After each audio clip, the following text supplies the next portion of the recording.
এই দুইটা আমল কোনো বিপদগ্রস্ত মানুষ যদি করতে থাকে, আল্লাহ রাব্বুল আলামিন তার জন্য এমন পথ বের করে দেন সে কল্পনা করতে পারে না বিপদ দূর করার। আমার জীবনে অনেকবার দেখেছি আমি চরম বিপদের মুখোমুখি। এই দুইটা আমল প্রতি মুহূর্তে করতে থেকেছি। আল্লাহ তাআলা অলৌকিকভাবে, অবিশ্বাস্যভাবে সাহায্য করেছেন। আপনি যদি চান আল্লাহ আপনার সব দোয়া কবুল করুক। আপনি যদি বিপদে পড়ে যান, দেখবেন সাথে সাথে আল্লাহ তাআলা বিপদ দূর করেছেন। এটা অনেক বড় ইবাদত ভাই, অনেক বড় সওয়াবের কাজ। আপনি যদি চান আল্লাহ আপনার সব দোয়া কবুল করুক, তো আপনি দুরূদ শরীফ পড়বেন।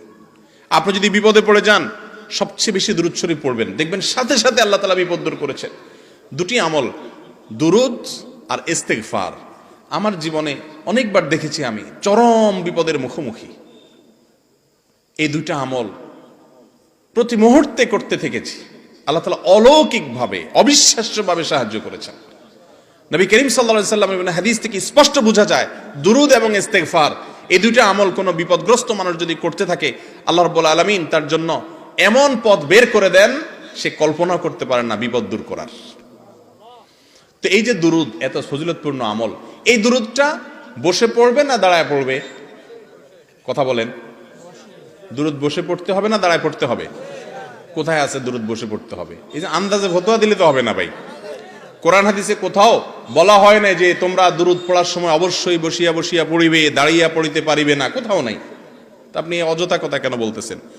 দুরূদ বসে পড়বে না দাঁড়ায় পড়বে, কোরআন হাদিসে ব্যাপারে কিচ্ছু বলা হয় না। অতএব এই বসা লোকেরাও দুরূদ পড়তে পারবে, দাঁড়ানো লোকেরাও দুরূদ। কথা কি বুঝতে পারছেন? দুরূদ বসেও পড়ানো যায়, দাঁড়ায়ও পড়া যায়, শুয়েও পড়তে পারে কেউ, কোনো অসুবিধা নাই। কিন্তু কেউ যদি মনে করে দুরূদ পড়তে পড়তে পড়তে পড়তে পড়তে পড়তে একটা পর্যায়ে সবাই দাঁড়ায় যাইতে হবে, তাহলে সমস্যা আছে।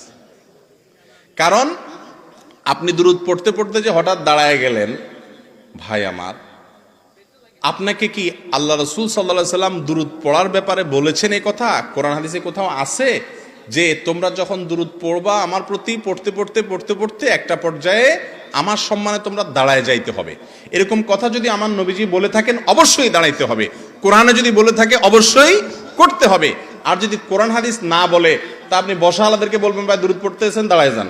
অথবা দাঁড়ানোদেরকে আমি যদি বলি ভাই আপনারা দাঁড়ায় দাঁড়ায় দুরূদ পড়তেছেন কেন, বসে যান। এই দুইটার কোনোটাই করার অধিকার আমার আছে নাই। আমাদের যেসব ভাইয়েরা দুরূদ পড়তে পড়তে হঠাৎ দাঁড়ায় যায়, ওনারা কিন্তু নবীজির সম্মানার্থে দাঁড়ায়, ঠিক না বেঠিক? নবী করিম সাল্লাল্লাহু আলাইহি ওয়াসাল্লামের প্রতি সম্মান ভালোবাসার জন্য দাঁড়ায় না? কিন্তু ভাইরে, নবীর প্রতি ভালোবাসা প্রকাশের পদ্ধতিটাও হইতে হবে নবীর বাতানো। নিজের মন গড়া পদ্ধতি যদি বাহির করে ইবাদতের, তাহলে সেটা নবীজি সতর্ক করেছেন বিদআত করতে। ভাইরা আমার, যারা কিয়াম করেন